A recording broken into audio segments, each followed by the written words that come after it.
Jewish audio on Chabad.org. This class is presented by Rabbi Mendel Kaplan, spiritual leader at Chabad of Flamingo in Thornhill, Ontario. Tonight's lecture is about what is arguably the greatest mystery of the Jewish people. During the end of the latter half of the First Temple period, the Jewish people divided into two kingdoms. There was some place known as Malchus Yehuda, that was in the south of Israel, or Judea, and the northern part of Israel was called Malchus Yisrael, or the Kingdom of Israel. Initially, the division happened because King Solomon, at the end of his years, and especially his successors, were very cruel to the Jewish people. And because they ruled with a heavy hand, a large number of the Jewish people separated themselves. And initially, there was even divine consent. In fact, this man whose name was Yeravam, the son of Nevat from the tribe of Menashe, was appointed a king. And the prophet promises him that he will be able to establish a kingdom. But he made a cardinal mistake. A cardinal mistake which destroyed the fabric of Jewish life. And that was that the Jewish people are supposed to visit the temple 3 times a year. That's why we call the festivals Shalosh Regalim, because the word regel means a foot or a leg, and you're supposed to walk to the Beis HaMikdash. And Yeravam was concerned. He said, if the Jewish people will have to make a pilgrimage to the capital of Judea 3 times a year, so then we will never really be independent of Judea. And that the Melech of Yehuda, the king from the house of David, will always exert power over us. He'll be able to exact taxes and tariffs and tolls. And so he made a decision. And the decision was to seal off the border. People wanted a Beis HaMikdash. It's like a Jewish community without a shul, only much more so. So Yeravam built them a temple. The temple was built in the capital of the northern kingdom in the Shomron. And the temple eventually became a house of idol worship. And there were 2 large calves that actually moved, golden calves that moved. And his sin was considered in some ways as great as the golden calf that was made in the time of Moshe Rabbeinu. And the Jewish people in the northern part of Israel, from that point and onward, continued in a downward spiral. They did not go to Yerushalayim. They did not observe the festivals. They began to worship idols until they totally lost their Jewish traditions. The truth is that in many ways the Jews of northern Israel were totally assimilated. They were much, much more like the other Canaanite nations or other pagan nations around them than they were like their Jewish cousins down south. Mind you, in the kingdom of Yehuda, they weren't such big tzaddikim either. And there was a lot of trouble down there too. There was even a king named Menashe who put an idol in the Beis HaMikdash. So I'm not going to tell you that the picture in Judea was always so rosy. But as a rule, in the kingdom of Judea, Torah reigned, and there was true Judaism. And in northern Israel, this was not the case. In the year, I'm going to translate it into the years that everybody's more familiar with, that would be 57-4, before the Common Era. So we're going back approximately 2,500 years. The dominant empire of the time was named Ashur, or Assyria. The Melech Ashur was called Tiglath-Pileser, and Tiglath-Pileser attacked the northern kingdom of the Jewish people. The truth is that I would say it's really a tragic story because Pekach, who was the king of Judea, kind of incited Tiglath-Pileser to attack his enemies, the Jews. This has always been the story. Jews fighting each other and fighting each other through proxy. And eventually, it always comes to bite us and to destroy us. Unfortunately, nothing has changed. A lot of people have the assumption that the 10 tribes of Israel, the 10 tribes, just so it's clear to everybody, are the tribes of Israel other than Yehuda and Binyamin, Judah and Benjamin. That the 10 tribes of Israel fell in one swoop. 10 tribes the whole of northern Israel, which included the other side of the Jordan River, was emptied, and those 10 tribes were airlifted somewhere and deposited somewhere, and there they are. We have to find them now. So the first myth that has to be dispelled is, it's not even a myth to dispel. If you just open the book of Kings and you read, you will find out that the dispersion of the 10 tribes took place over 23 years in 3 separate battles, or 3 separate major events. The first was when Tiglath-Pileser exiled the Jews who lived on the other side of the Jordan. We do not know where they went. The only thing that we are told about in the Bible is that they were exiled to the land of Assyria. Depending on which map you look at, from which time, Assyria varies. But for the most part, it would be fair to say that a large part of the Middle East, I'm not including Egypt, I'm not including, that was already part of Africa, but a large part of the Middle East, which would include Lebanon and Syria, probably a significant portion of Iraq, maybe part of Saudi Arabia at some times, was the kingdom of Assyria. The kingdom of Assyria is a very vast kingdom, and somewhere in the kingdom of Assyria, the tribes of Reuven, Gad, and half of the tribe of Manasseh disappeared. Going forward now, from the year 574, we go now to 566. So almost a decade later, there's a new king in Assyria. His name is Shalmaneser. And Shalmaneser exiles an additional 2 tribes of Israel. Zevulun and Naphtali are, basically they disappear. They are sent, we are told clearly, to the Ora Hamadai, to the Mede cities, to Gozan, and to Chalav. Today Chalav is actually a place in Syria. It may be the same place as ancient Syria. In fact, there's no reason to think that the Chalav in Syria today is any different than ancient Syria. Ora Hamadai is a very broad concept. The idea of Gozan, nobody knows a place called Gozan today. Fast forward now to the year 563. Shalmaneser returns, and he exiles, 556. In 556, Shalmaneser returns, and this time he exiles the remainder of the tribes of Israel.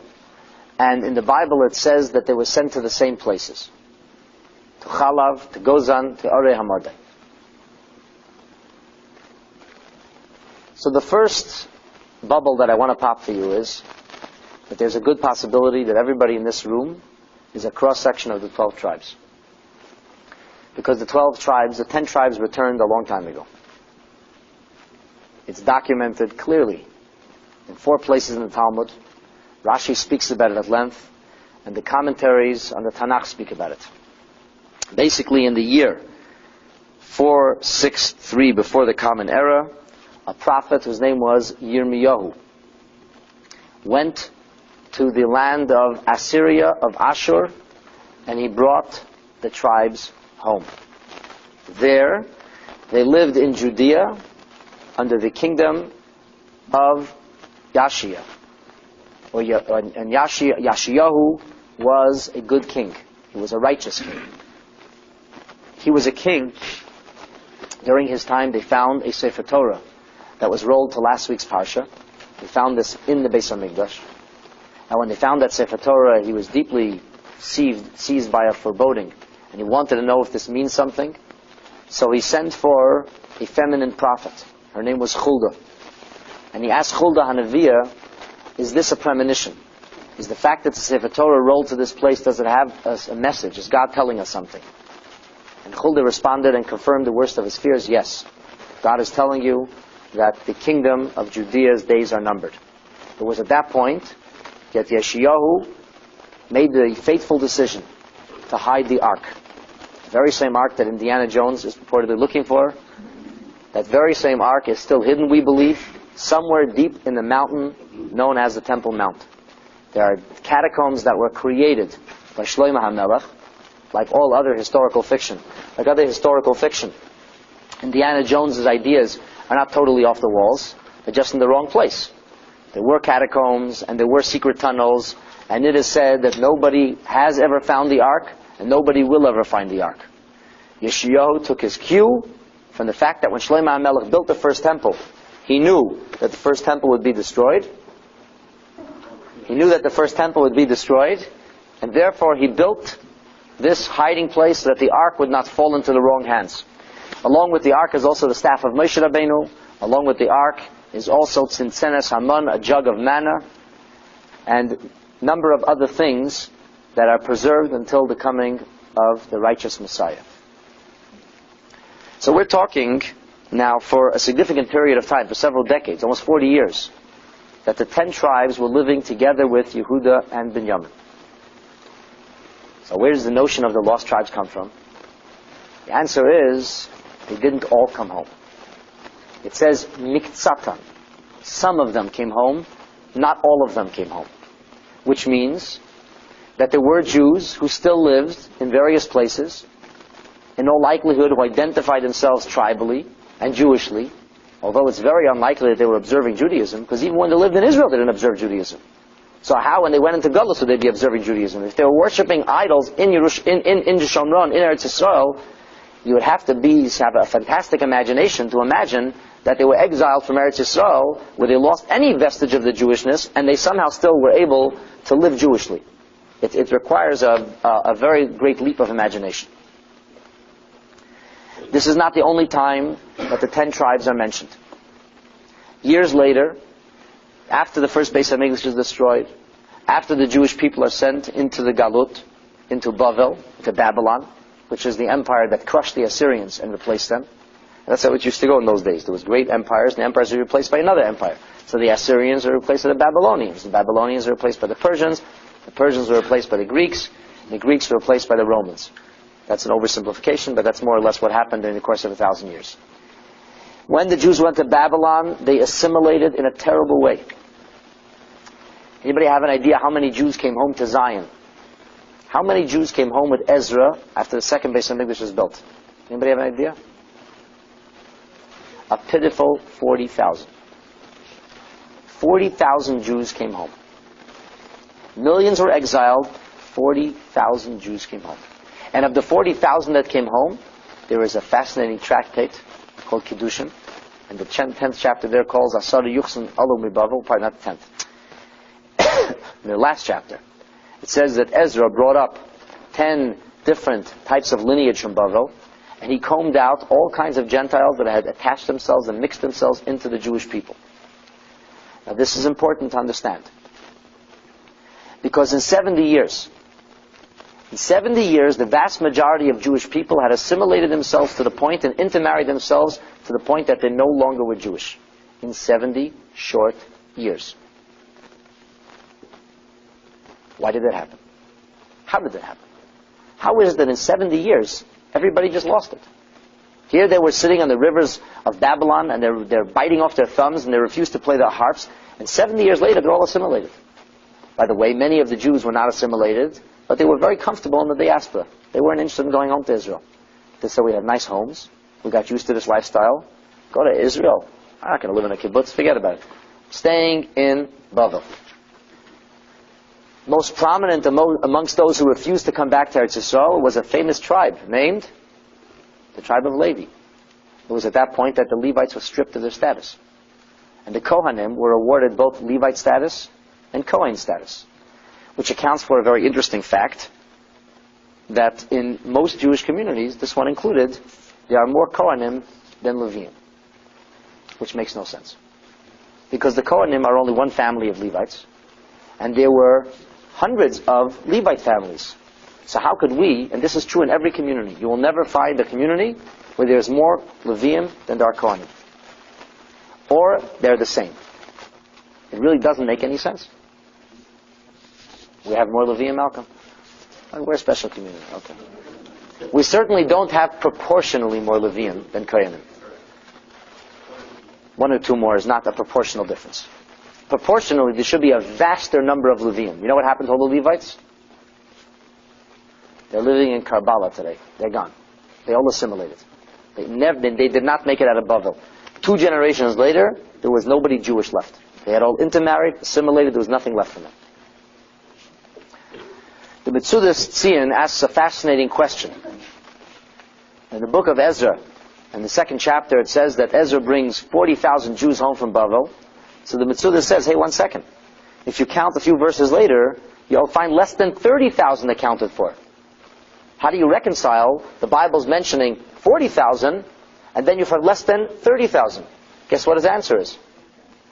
Less than 30,000 were from the tribes of Yehuda and Benjamin. The additional 12 or 13,000 were from the other tribes. So we have two places clearly where we see in the Torah that the 10 tribes are living amongst us. In fact, you or I could be any of those tribes. There is no proof that any of us is from Yehuda or Benjamin. While there may be a greater likelihood, there is no proof. This is true for the Jews who came from Eretz Yisrael, as well as the Jews who came from Bavel. Because I will remind you that Yirmiyahu, the prophet Jeremiah, brought the Jews of the 10 tribes back to Israel. So when they exiled Jews to Babylon, many of those Jews belonged to the 10 tribes. So probably a lot of the Jews who remained in Bavel were also from the 10 tribes.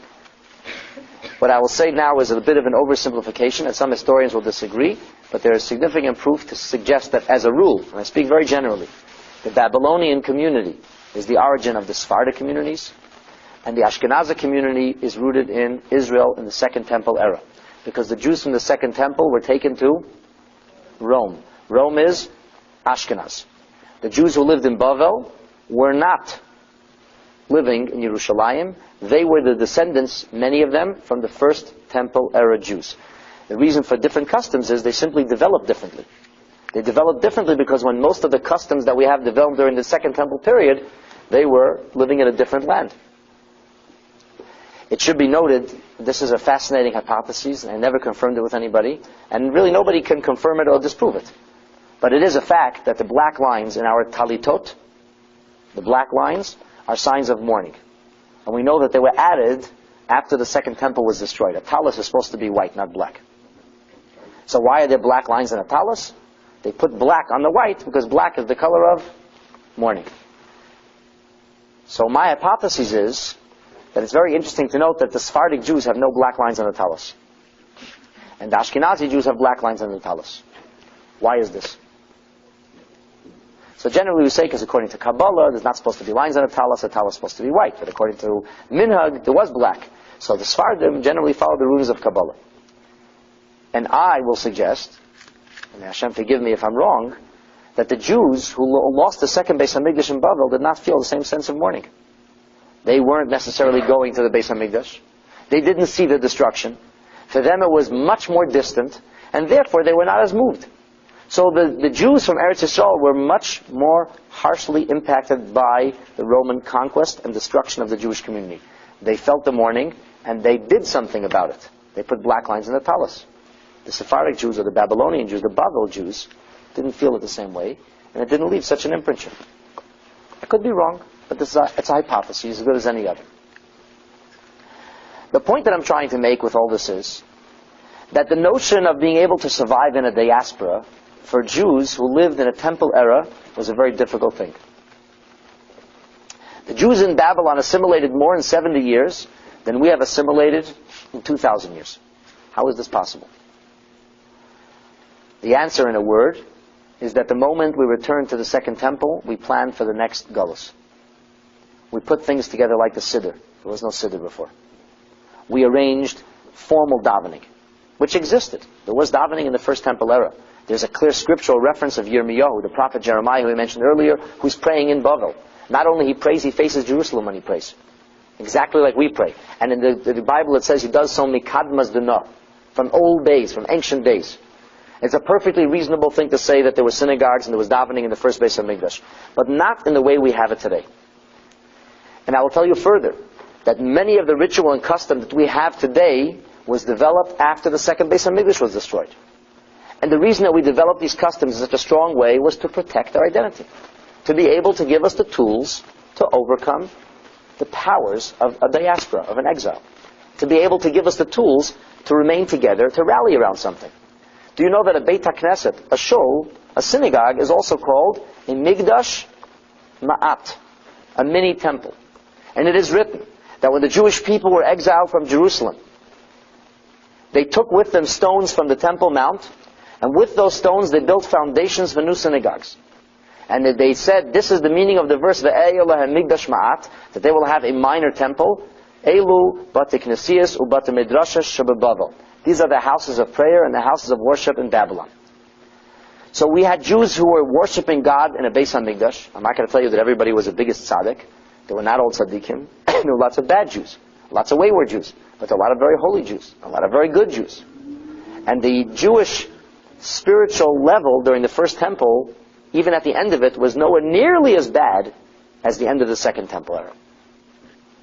And in only decades before, the Jewish people were at the zenith of incredible celebration of Judaism. In fact, during the time of Yeshayahu, it says that there was a Korban Pesach, a celebration of the Paschal holiday, in Kol Yisrael, with all of the Jewish people, the kind of which nobody had ever seen before. And that Al-Bag says right there that included Binyamin, and the tribe of Yehuda, the Shar Eser Hashvatim, the other 10 tribes. So we have 10 tribes who returned to the Jewish people during this first temple era. We have 10 tribes who were exiled with them and returned with them during the second temple era. But that's only some of them. And here comes that detail that causes everybody to think a certain way, which I would like to suggest tonight is totally wrong. In the end of the first temple era, there was a prophet whose name was Yechezkel. In the year, I forgot to jot down this year number.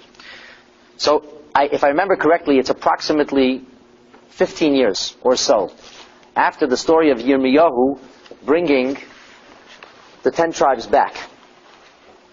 Around that time, there's a prophet whose name is Yechezkel. Yechezkel begins his first prophecy, and his prophecy is about sticks and trees. And Hashem tells Yechezkel that you should take a staff and you should write on it Yosef. Yosef represents the 10 tribes. You should take another staff and you should write on it Yehuda. This represents Judea, Yehuda and Binyamin. And in the future, he says this will be a representation of the future prophecy. That Eitz Yosef and Eitz Yehuda will grow together, and they will become as one staff and as one nation. They will no longer be divided. Va'avdi David melech aleim lo'olam, my servant David, and the commentators explain this is a reference to Mashiach, will rule over them forever. So Yechezkel is given this prophecy. And the prophecy happens approximately 15 years after the 10 tribes have already returned, or at least some of them. And the prophecy is that the 10 tribes will return, and that the staff of Yosef and the staff of Yehuda will grow together, and the Jewish people will be united. There will be no longer any division, and that David HaMelech's family, the Davidic dynasty, will rule over them. So if the prophet Yechezkel had received this prophecy before Yirmiyahu brought some Jews from the 10 tribes back, everything would be peach and creams. It would be wonderful. Because we could very easily interpret that prophecy as having been fulfilled. That the Jews came back to Judea, and very interestingly, during the Golus, from the first Beis HaMikdash, after some of the tribes had returned, a new name started to affix itself to the Jewish people. It's a name that follows us around till this very day. The name is Jewish. The word Jew is a permutation of the word Judah. The first time we find mention of it in the scripture is several decades after the first expulsion, the first destruction of Israel, where there's a Jew who comes from the tribe of Binyamin, and he is traced, his lineage is traced all the way back to some very famous Benjamites, including King Saul, and he's called not Mordechai HaBinyamini, but Mordechai HaYehudi. And we find that from that point and onward, the Jewish people were not referred to as Yisrael, and the land of Israel was not referred to by the world as Eretz Yisrael, but as Eretz Yehuda, the kingdom of Judea. So, if you have a good imagination, If the prophet Yechezkel had been living maybe 20 years earlier, or maybe had his prophecy 20 years earlier, everything would be beautiful. We could say that the 10 tribes have come back. Whoever didn't come back, so they're assimilated, they're gone. Just imagine, if Jews who were worshipping in a Beis HaMikdash, and Jews who were learning Torah, and Jews who had a Yiddishkeit that was vibrant and alive, assimilated to such a degree that after 70 years later, only 40,000 are returning to Israel, how do you think the 10 tribes fared? They left Israel as idolaters. They left Israel with virtually no vestige of their Judaism. They weren't Jewish anymore. They weren't doing anything Jewish. In fact, they created, it was an amazing thing. We're told, our sages tell us they created distinctly Jewish idols. Not only they worshipped the Goyish idols, the Goyim would say, oh, that's a Jewish idol. They created a new religion. Sound familiar? A new religion. Jews created a new religion. What's the chances of people like that being able to survive the test of time and not assimilating? Zero. Zero. It is impossible to suggest that they actually survived and did not assimilate and continue to identify as Jews and continue not to become just part of the milieu around them. It is impossible to imagine that. But going back to the prophecy of Yechezkel, the problem is that Yechezkel's prophecy takes place after that return. And Yechezkel's prophecy seems to indicate in very strong, clear terms that there will be a time that Yehuda and Yosef will be reunited. Or that the 10 tribes will come home. You cannot say that the 10 tribes that returned with Ezra are the fulfillment of that prophecy, because it says, Va'avdi David melech aleihim.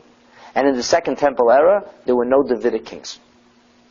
First there was no monarchy, and then when there was the dominion of Alexander the Great, and after the dominion of Alexander the Great came the story of Hanukkah, and from that point on there were Maccabee kings, who were Kohanim, and later, after Herod, there were really merely non-Jewish Roman client kings, or Jewish Roman client kings, but there was no Malchus Yehuda. Malchus Yehuda had ceased from the Jewish people. So we have a real problem here. We have a problem because the scripture is telling us that Malchus Yisrael has to become reunited with Malchus Yehuda, and while it is true that some of us may be from the tribe of Zvulun or Naphtali or Dan or Asher, we do not see the fulfillment of this prophecy. Which led people to fire up their imaginations that the 10 tribes must be living somewhere. Somehow, they returned, they did tshuva, and they're going to come home. Well, there's a medrash that tells us that the 10 tribes wanted to come home, but they couldn't make it. Because they were exiled beyond Hare HaChoshech, the dark mountains. And in the dark mountains, there was a mighty river. And the mighty river was called Sambatyon. And in the mighty river Sambatyon, heavy boulders were constantly seen raging through the river. Rapids. Rapids, whether they're actually heavy boulders constantly coming through, or whether it was filled with boulders, there were rapids that could not be crossed. A ship would be dashed to pieces in a matter of moments. Except for Shabbos. When the sun would set on Friday night, the raging river would become calm and still, and then, on Saturday night, B'tzai Shabbos, as soon as they wanted to escape from Sambatyon, the boulders started again. The raging river, the raging rapids. So they're stuck. They're behind this river Sambatyon, they're stuck, and we can't get to them. And over the ages, people heard about this, talked about this, and try to put yourself in a time of terrible persecution. A time where Jewish people were trampled upon, where Jewish people hardly had any freedoms at all. And they had this romantic imagination that somewhere, thousands of miles away, was a mighty Jewish kingdom. And there's Jewish kings. And there's a Jewish army. And that shofar is going to blow, and all of a sudden, all of our oppressors are going to be destroyed. Because the mighty armies of the 10 tribes will come and save us. And the Sambatyon will be still. So on and so forth. There's a man whose name was Benjamin of Tudela. Benjamin of Tudela was a Spanish Jew, lived approximately 7 centuries ago. He was a traveler. And he has fascinating annals of his travels. You may either believe them or not. I cannot attest to the character of Benjamin of Tudela. It is said that he was a disciple of one of the Rishonim. But then again, you could say, I was a disciple of the Rebbe. And I am just a regular guy. So the fact that Benjamin of Tudela claimed to be a disciple of somebody does not make him a great rabbi or chacham or tzaddik. I don't know who he was. Let us even imagine that everything Benjamin of Tudela writes is true. He writes of a meeting he had with a Jew, I believe, from the tribe of Zevulun, or so the man claimed. And the man told him about Jews living in a mountain. And he told him, oh yeah, we're from the tribe of Zevulun. And we live in this mountain, and we have a kingdom. And Benjamin of Tudela records this, and he's fascinated by it. So we have a live sighting of these tribes, this magnificent kingdom of Jews who were exiled, and now they're just waiting for the shofar to sound. There's one little problem. It's very unscientific, because Benjamin of Tudela never saw it himself. He met a guy who claimed he was from a tribe. Do you know how many people I meet who claim they're from tribes? Do you know how many people tell me stories? Either the stories are true, or they're not true. And even if somebody imagines them to be true, it still doesn't make them true. You have to realize and understand that Jewish communities were exiled all over the place. And some Jewish communities lived in plenty, and some Jewish communities lived in terrible deprivation. It doesn't mean that from the 10 tribes, if there was a Jewish community that lived and was even self-governed. Who knows if this is not being confused with Khazaria? Khazaria is about the same time. The Khazar kings were in southern Russia, and the Khazar kings, known as the Kagan or Kagan Beks, they were seeking a religion. I don't want to go into the whole detail now.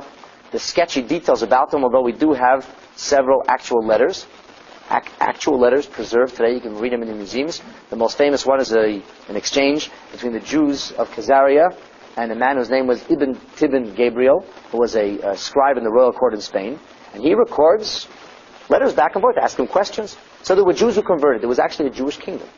A Jewish kingdom in the Middle Ages where the king and the queen and the kings and princes, the Kagads and Kagan Beks, were all Jewish. The regular serfs and peasants, many of them were not, but the ruling elite was Jewish. And this was a kingdom where Shabbos was a national holiday. Pesach, forget about it. They were religious Jews. What happened to the Khazars? The Khazars eventually were destroyed. Where did the Khazars go? The Khazars they were absorbed into, or the remnants of the Khazars were absorbed into the Ashkenazi Jewish community. Some historians believe that the Hungarian Jews are primarily descended from the Khazars. That is either true or not. The Hungarians are Magyars originally, and the Magyars were said to have come from the area of Khazaria. As they say in Hebrew, Osheken, Oshelo. There is no way to prove it. These are all hypotheses. There are the professors who have come up with these off-the-wall hypotheses that the whole Ashkenazi Jewry is really not the Jews at all. They're all Khazars, which is a patently ridiculous statement to make. It can be disproven in 100 ways. There's one famous book, I forget the name of the fellow, called The 13th Tribe, and it sounds very good until he starts writing about Torah mitzvahs. And he didn't write one thing right. So I said, okay. When he writes about what I don't know about, it sounds very good. The moment he starts writing something I do know about, I'll give you an example. This is a book, an academic book, a PhD book. He writes that Orthodox Jewish women, before they get married, they cut off the hair, and they make a wig out of it, and they put it on. Now, you don't have to be a genius to find out what a sheitel is, and that you're not allowed to make a sheitel of your own hair. So he's writing facts over there. So once I saw this, I said, okay, so much for my academic excellence, and for the perfection of the book. I think that is pure narishkeit. I don't believe that the Jews of Europe are Khazars. I believe that the Jews of Europe have absorbed numerous converts over the ages. Not too many, by the way, because it wasn't a very fun thing to be a Jew. It was a good way to get killed fast, to have a miserable life. But there were some converts over the ages. And the Khazars were, in all likelihood, absorbed into the Ashkenazic Jewry. Do I know who Benjamin of Tudela met? Can I attest? I can't attest to anything other than, even if I believe everything of Benjamin Tudela writes, that he heard from somebody. That's all I can say. Benjamin of Tudela himself never laid eyes on such a kingdom, and he bears no testimony firsthand to it.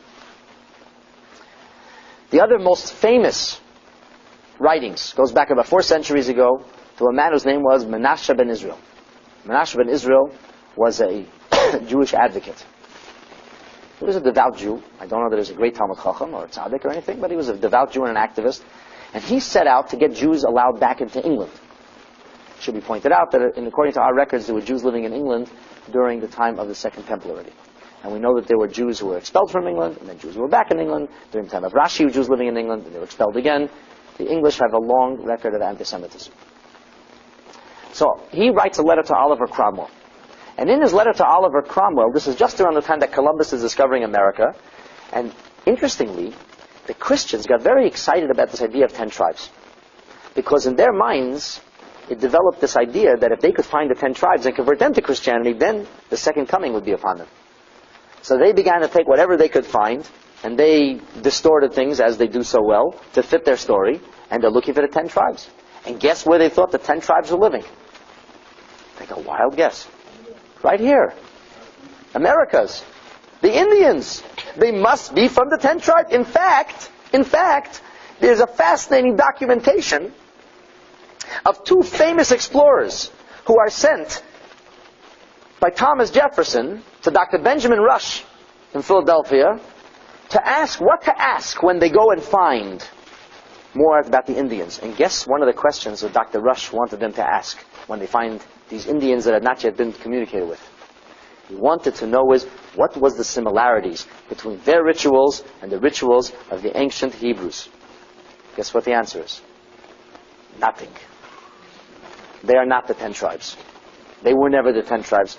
But Menashe ben Israel was an advocate. And I want to point this out because when you know why he wrote his letter, and you know what he was trying to accomplish, you will look at his letter differently. He writes a thesis, a brilliant thesis, in which he's talking about the 10 tribes returning, and the Americas being discovered. Now, you have mentions in the Talmud of a land that nobody knew about, a land which is lost. They're lost in Ashur. Where's Ashur? Nobody knows. Dark mountains. Where are these dark mountains? The Americas. It's a no-brainer.